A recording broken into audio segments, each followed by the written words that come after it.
Bismillahirrahmanirrahim. Assalamualaikum warahmatullahi wabarakatuh.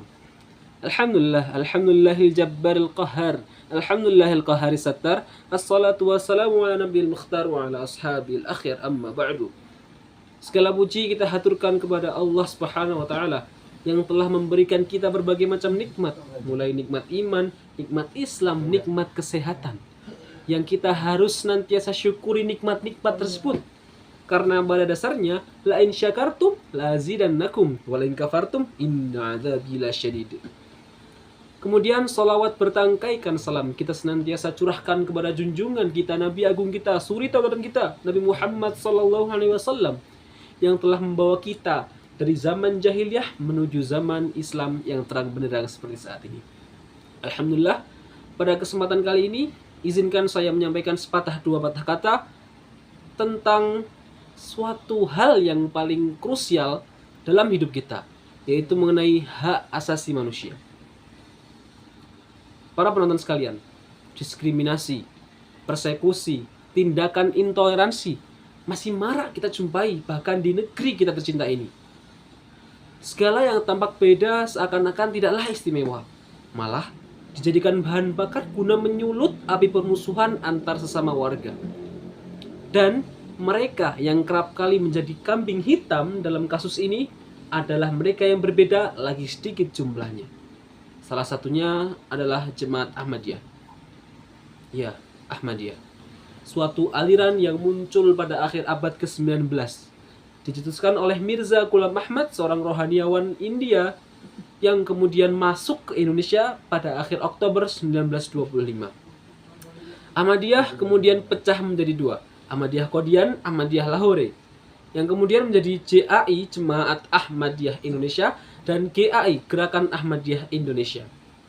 Kalau secara legalitas, Ahmadiyah telah resmi menjadi badan hukum organisasi sosial yang menurut SK Kementerian Kehakiman tanggal 13 Maret 1953 sudah sah menjadi organisasi sosial.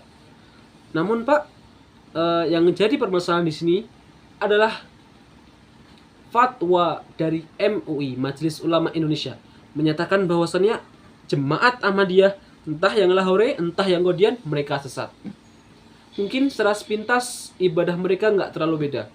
Mereka sholat 5 waktu, mereka puasa Ramadan juga, mereka berhaji, mereka berzakat, dan lain sebagainya. Jadi pada dasarnya semua ibadah yang mereka lakukan itu tidak ada yang berbeda dengan umat Islam pada umumnya. Tapi yang menjadi catatan di sini adalah mereka, Jemaat Ahmadiyah, menganggap bahwasannya Mirza Ghulam Ahmad, imam mereka, adalah nabi terakhir setelah Nabi Muhammad. Dan Allah menurunkan kitab lain selain Al-Quran, yaitu kitab Tadhkirah sebagai pegangan umat manusia ke depannya. Nah Pak, dari fatwa MUI ini malah menjadi problematika, malah menjadi bahan legitimasi seluruh bentuk tindakan kekerasan, bentuk tindakan intoleran, bentuk tindakan persekusi, seluruh bentuk kekerasan yang ditujukan kepada Ahmadiyah seakan-akan dilegalisasi dengan adanya fatwa MUI ini. Banyak buktinya, mulai dari tragedi Cikuesik, juga ada pengusiran dan penggusuran di NTB, di Lombok tepatnya. Juga ada penyegelan Masjid Ahmadiyah di Depok. Semua ini tentu saja melanggar hak asasi manusia, hak asasi warga negara Indonesia yang bertempat tinggal, yang beragama, yang hidup di tanah air kita tercinta. Misal nih, di kasus Cikuesik yang terjadi pada tanggal 6 Februari 2011, sekitar 1.500 massa yang menyatakan bahwasanya mereka umat Islam yang semurni-murninya, mereka menggusur Ahmadiyah. Tercatat 6 orang tewas, 1 mobil dibakar, dan 1 rumah dirusak karena kejadian tersebut. Juga ada pengusiran dan penyerangan, penggusuran di Lombok lebih tepatnya. Sejak 2001 memang Jemaat Ahmadiyah di NTB, lebih tepatnya di Lombok ini, sering menjadi korban intoleransi. Segala bentuk persekusi ditujukan kepada mereka. Rumah mereka dirusak, mereka disuruh pindah ke Rusunawa yang nggak jelas gimana keadaannya mereka sekarang, pendidikan minim, kesehatan minim, dan mereka mendapat sanksi sosial seakan-akan. Juga ada penyegelan Masjid Ahmadiyah di Depok. Jikalau bapak-bapak semua melihat di berita, di narasi, di TV One, sering diberitakan bahwasannya jemaat Ahmadiyah di Depok ini, masjid yang mereka gunakan sebagai tempat beribadah kepada Allah Subhanahu wa taala disegel oleh pemerintah setempat. Sebenarnya tindakan-tindakan intoleransi, tindakan-tindakan persekusi, kekerasan lainnya masih banyak. Namun yang kita lihat, bahkan pemerintah setempat, pemerintah pusat bahkan mengabaikan hal tersebut. Karena apa? Karena mereka minoritas. Padahal Bapak-bapak Ibu sekalian, hak kebebasan beragama telah dijamin pada pasal 29 UUD 1945. Bahwasannya negara menjamin kemerdekaan tiap-tiap penduduk untuk memeluk agamanya masing-masing dan untuk beribadat menurut kepercayaan dan agamanya masing-masing. Dan bukankah Islam mengajarkan hak asasi manusia dalam Al-Quran? Yaitu lebih tepatnya pada Al-Maidah ayat 2, yaitu A'udzubillahi minasyaitonirrajim.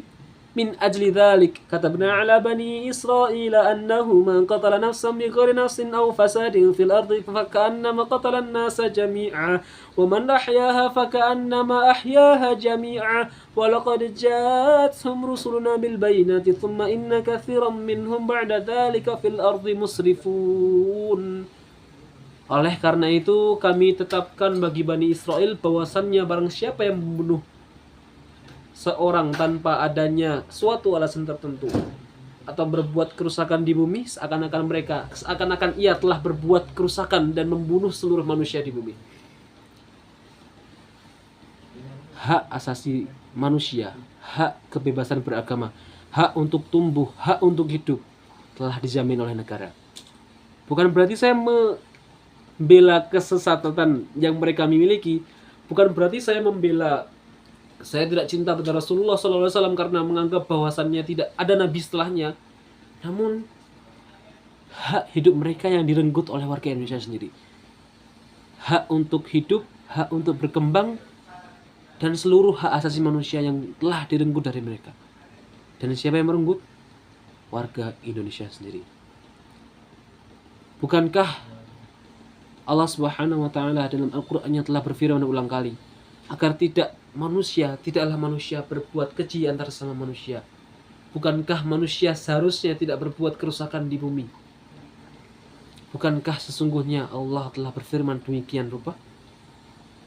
Maka dari itu, Bapak-bapak, Ibu-ibu sekalian, hendaknya kita sebagai seorang muslim yang hakiki, seorang mukmin yang percaya bahwasannya Allah Tuhan kita, Nabi Muhammad Rasul kita, Al-Quran pedoman kita, harusnya mampu untuk menghargai perbedaan serta mampu untuk menghargai entitas umat yang berbeda di antara kita. Tidak harusnya kita mengorbankan nyawa kita, tidak harusnya kita mengorbankan nyawa-nyawa saudara kita setanah air untuk kepentingan pribadi.